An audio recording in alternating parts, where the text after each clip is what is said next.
엄청난 화염으로 큰 희생을 치른 서울 구로 화재 사건. 이번 일로 SNS의 위력이 다시 한번 빛을 발했습니다. 건물을 집어삼킬 듯 순식간에 무서운 기세로 번지는 불길.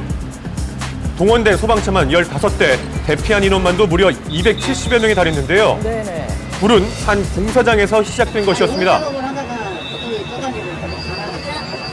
이게 원래 한 5분, 10분 정도 있다가 이렇게 발열이 되니까 모르는 거지, 사람들이.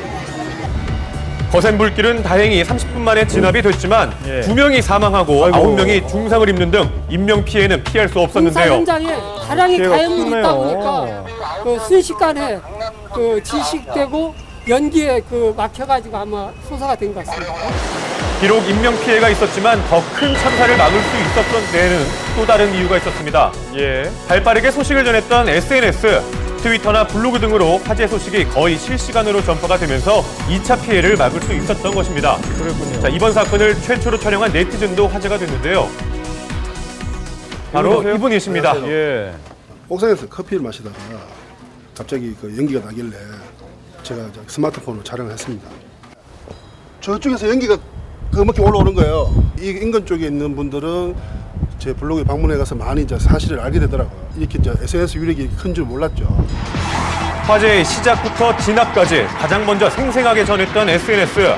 시민들의 자발적인 움직임이 이런 힘을 만들어냈는데요. 시작된 부분이 이 지하였습니다. 처음 보는 광경이잖아요, 그런 거를. 그래서 또 사람들한테 좀 알려줘야 되겠구나, 그런 마음이 들어서 블로그에 업로드를 하게 되었습니다. 힘이 기자가 되죠. 발빠른 SNS의 소식은 언론에서도 그대로 인용해 보도할 만큼 그 위력을 더 인정받고 있는데요. 자, 뿐만 아니라 지난 여름 강남 침수 사건 역시 SNS를 통해 빠르게 소식이 전해졌는가 하면 아시아나 항공기 추락 사건 때에도 탑승객의 SNS를 통해 생존자들의 소식이 가장 먼저 세상에 알려졌었죠. 자, 이렇게 언론보다 더 빠르게 소식을 전한 SNS. 앞으로도 우리 사회의 든든한 소식통이 되어주기를 기대해봅니다. 네,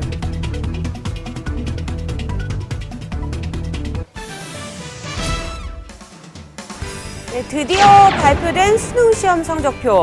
화제의 만점자들이 많았는데요. 그 비법은 무엇일까요?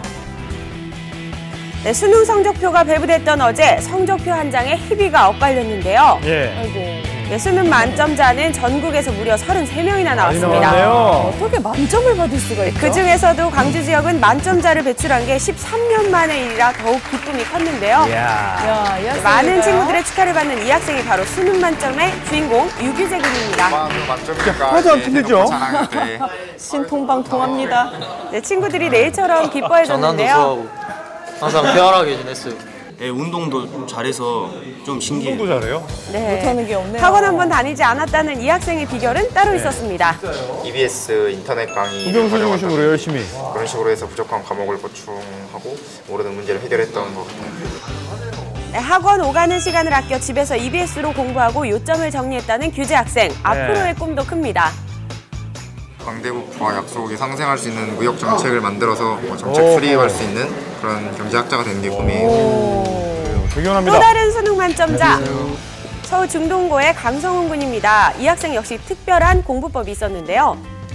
부족했던 수학 실력을 끌어올린 건 바로 이 오답 노트였습니다. 오답 노트.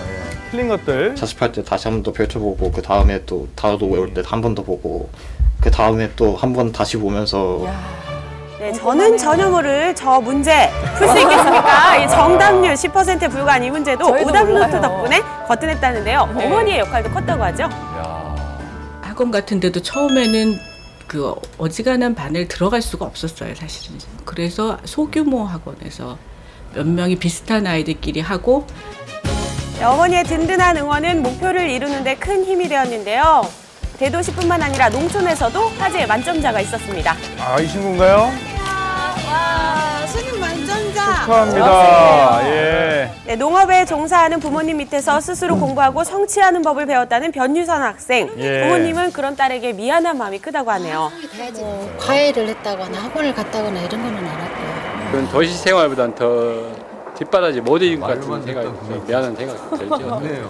되는군요. 네, 큰 지원은 없었지만 부모님 존재 자체가 든든한 버팀목이 되었는데요. 유선영만의 공부 비법은 바로 이